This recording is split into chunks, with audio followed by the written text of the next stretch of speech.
सुबह उठो, सोचो आज मुझे 3 घंटा पढ़ना है बस। तो जब तुमने 3 घंटे का गोल बनाया और पढ़ गए 7 घंटा, कितना मजा आया उस दिन।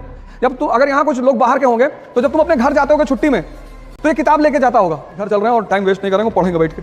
और जब तुम घर पहुंचते हो तो तुमसे क्या कहता है कि यार कानपुर में तो पढ़ ही रहे हो। पता लगा जितनी किताब लेके गए थे बिना खुले सब वापस आई है। डिसिप्लिन एक ऐसी चीज है जो कष्ट से ही आती है। जैसे बैठ के मत पढ़ो, मैंने ये डाइस ले रखी थी, मैं इस पे पढ़ता था। इस पे नजर रखने के लिए एक डायरी बगल में रखनी है और उस डायरी को भगवान की तरह पूजा करो उसकी। तुम्हारा शेड्यूल नहीं टूटना चाहिए।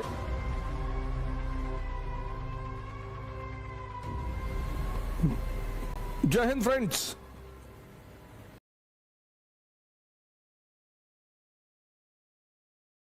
डिसिप्लिन एक ऐसी चीज है जो कष्ट से ही आती है। जैसे बैठ के मत पढ़ो, मैंने ये डाइस ले रखी थी, मैं इस पे पढ़ता था। कम से कम 3 से 4 घंटे, 12 घंटे मत करना वरना स्पाइनल प्रॉब्लम हो जाएगी। कुछ लोग क्या करते हैं ना, अत्त मचाना शुरू कर देते हैं। बाबा रामदेव ने जब शुरू में बताना शुरू किया कि कपाल भाती करने से चेहरे पे चमक आती, एक भाई साहब ने 1.25 घंटा कर लिया, किडनी पलट गई, वो 2 महीने आईसीयू में रहे। किसी भी काम की शुरुआत धीरे धीरे करो। डिसिप्लिन कष्ट से आएगा। अपने आप को कष्ट दो और अपने ऊपर नजर रखो। एक शेड्यूल बनाओ और शेड्यूल छोटा बनाओ। सुबह उठो, सोचो आज मुझे 3 घंटा पढ़ना है बस, 1 मिनट।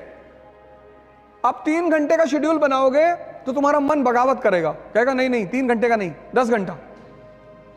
मन की आदत है बड़े बड़े प्लान बनवाना, करना कुछ नहीं।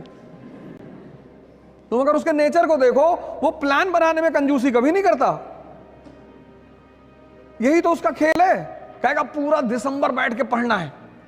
जब तुम, अगर यहां कुछ लोग बाहर के होंगे तो जब तुम अपने घर जाते होगे छुट्टी में तो ये किताब लेके जाता होगा कि घर चल रहे हैं और टाइम वेस्ट नहीं करेंगे, पढ़ेंगे बैठ के। और जब तुम घर पहुंचते हो तो तुमसे क्या कहता है कि यार कानपुर में तो पढ़ ही रहे हो।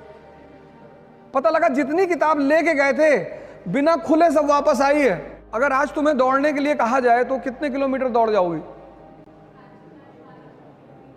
1। लेकिन क्या तुम्हारी क्षमता सिर्फ 1 किलोमीटर दौड़ने की है? नहीं, नहीं ना। अगर आज मैं तुमसे दौड़ने के लिए कहूं तो तुम सिर्फ 1 किलोमीटर दौड़ पाओगी, ऐसा तुम कह रही हो। लेकिन तुम्हारी क्षमता 50 किलोमीटर तक दौड़ने की है मिनिमम। बाकी तुम अब भद्रकाली का रूप ले लो और 100 किलोमीटर दौड़ जाओ।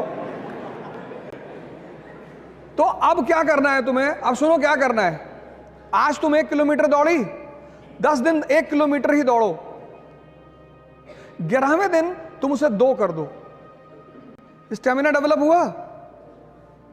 ऐसे जीवन में भी करना है। छोटे छोटे वो बनाओ गोल, कहो 3 घंटा पढ़ेंगे। तो जब तुमने 3 घंटे का गोल बनाया और पढ़ गए 7 घंटा, कितना मजा आया उस दिन। जब भी तुम अपने टारगेट से बढ़कर काम करते हो, उत्साह बढ़ता है। और जब भी तुम अपने टारगेट से कम काम करते हो, उत्साह घटता है।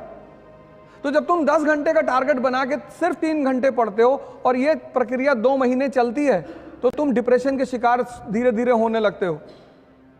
इसलिए कम टारगेट बनाओ और ज्यादा आउटपुट निकालो और कष्ट दो अपने आप को। वही मैंने तप शब्द का इस्तेमाल किया, क्योंकि वो तुम्हारी अचीवमेंट होगी, कोई कर नहीं पाएगा। इस पे नजर रखने के लिए एक डायरी बगल में रखनी है।